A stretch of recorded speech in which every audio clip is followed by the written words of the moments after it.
Greetings, vloggers, bloggers, followers, and potters. Dustin here from Dustin's Dynasty, back with another half of this week's vlogs. I just want to remind you today's photo is of the Cathedral of Learning at the University of Pittsburgh in Pittsburgh, Pennsylvania. I have been there when I was diagnosed in my teens, and it's a very magnificent view of the city of Pittsburgh and beyond. I will include information on it in my description, and we're going to go ahead and get started with today's vlog. And today's vlog is not really based off of anything other than it is a part of our Forging Friendship series that we've been on this is the third, I believe, in the series, but I think this video is what really strikes home to me. This is one of my favorite topics, and one of the crucial reasons why I wanted to develop this series after gaining additional experience.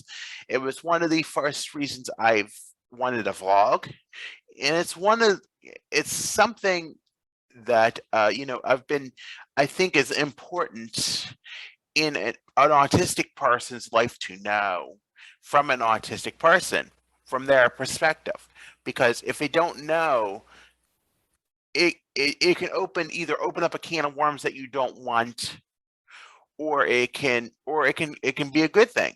So however you see it.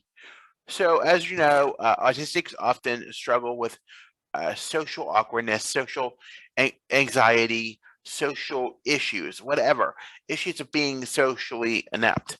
And one of those is when we're talking about forging friendship, is when somebody approaches us, or lack of words of slang, hits on us for wanting to be a date and go on a date or go do something. And about 6 years ago, I don't know why I remember that, but I just do, a series of events or whatever, but we were riding in the van of a day program, and this person approaches me and says, would you like to go to a movie? And I just didn't think of it. It didn't register ineptly and socially that, it was just a friend thing. But then, the next day when I go to therapy, and my friend, who is still my friend today, did not accept the offer, but I didn't know what I was getting into. And as such, I was getting into, that this person wanted to be a thing, wanted to date, wanted to do things, and so I think part of me had this guilt, and part of me had this sort of drive from my family that was what you do because you haven't had that opportunity and it wasn't brought forth to you, and somebody's actually doing it and somebody's actually paying attention to you. But in reality, mentally, it was not a compatible match, and it was a very long road. And when it ended, it brought such relief.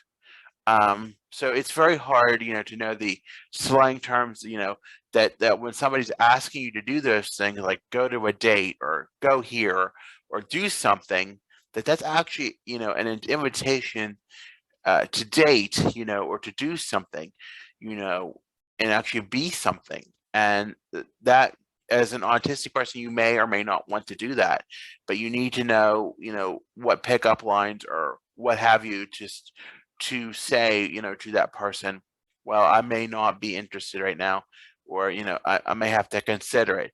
Don't jump to conclusions. Don't say yes without knowing what you're getting into.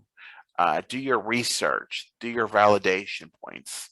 Don't make it, you sometimes, you may want to, and sometimes love is a very desolate thing and a very challenging thing. It can strike you in different ways, that you romantically, chemically, that you turn a blind eye to some things that you don't realize that are destroying you mentally and physically, and you may not see those things until it's too late, and that may cause issues down the road. So be aware of those too. Like don't if the relationship eventually down the road is, if this person's going to detrimentally hurt you, or detrimentally or physically or mentally make you a victim of something, or ever become abusive. And I know many people don't talk about it as being abusive, but as emotionally or verbally or any kind of way. If any of those red flags hit, you should immediately exit it. But if you know this person has a history or a past or doesn't do well, or just all those red flags need to be investigated and thought to the best of your internal capability that you can. You also have to remind, if I shouldn't remind, I should maybe put into a segue a little bit about consent and why it's important to have a self-willing of, knowing that you don't have to say yes to everything. And that was my big problem with me. I was such a pushover, and I just did because I wanted to be validated. I wanted to feel good. I wanted to be part of something. But reality was, it was mentally and detrimentally tearing me apart, and it really took a toll on a course, and it was really a very hard thing to deal with. And sometimes people are not compatible. Sometimes people don't, you know, sometimes others are not ready for that, and they don't know they're ready.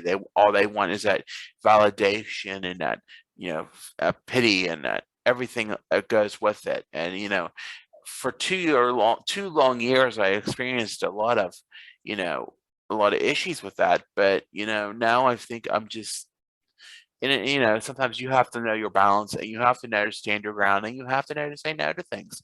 If you don't feel comfortable doing things, or if you need a break, you need to say that, plain and simple. You don't need to, you need to be kind and cordial by all means, so you don't become abusive or emotionally aggressive. But you need to stand your ground and set communication. And that's something we'll get into later in the series, is a very important tool in a relationship, friendship, what have you, because communication is what drives the relationship or friendship or what have you. It's what makes it work. It's what puts the sprockets to the drivers to the sprocket to keep it going and make it go well. Because if you don't have that, um, it'll be a pity party and a fight all the time. And you need to be clear. You need to be clear about what you want and what they want as well. And well, that's another part too. Just those things, just these little things branch off of this.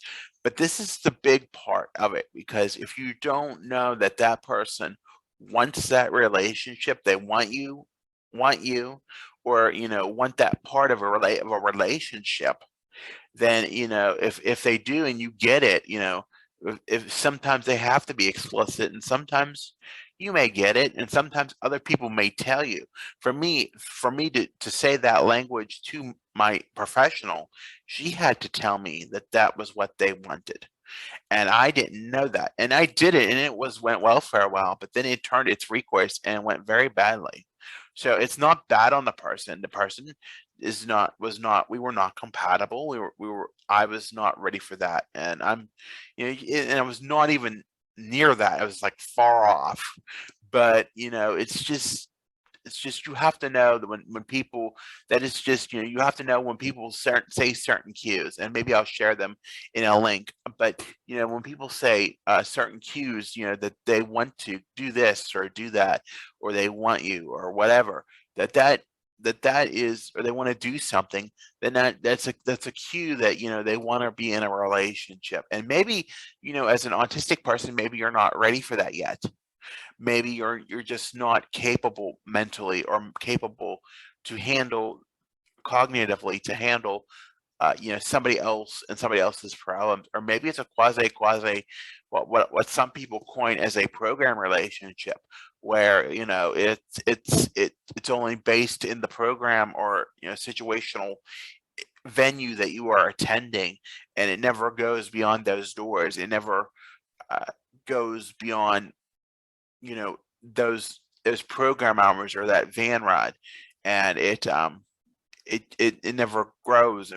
But everybody has opportunities, and everybody, whether the same sex, opposite sex, whatever, inclusive community, whatever, they will, if they find that somebody has an app, sometimes will find an avenue to get them out of a desperate situation. They may seek you, because they may think you're good on one side, and you have these tools and your toolbox, so to speak, and these ways of getting you of getting what they need too, and they're very needy, and they could get what they need or want, but yet and think that you were happy and satisfied, but in reality, it's tearing you apart. So there were just some examples, to be aware of, and always do your research on a person if you don't know them well. I always say Facebook is a great tool if you can get in and see what they're really doing, and you know, knowing people, you have to investigate. You have to know people before you do things. You should research all your people in life and know, who you are exactly connected to and linked to, whether as a friend or as a relationship. You should know what about that person and what they're linked to or connected to, because you don't know what it could lead to. So just a little FYI there. And as always, I want to thank you for listening to these vlogs this week. Be sure to like this video or dislike, whatever your choice may be. Be sure to tap that notification bell for more notifications, and to also like on Facebook, Instagram, and Twitter at Dustin's Dynasty, on the web at dustinsdynastyusa.com, Pinterest and TikTok at Dustin's Dynasty ASD, and we stream on many platforms this vlog post and the all blog post on Dustin's Dynasty ASD on platforms including Spotify. With that being said, I want to thank you for listening and have a good week.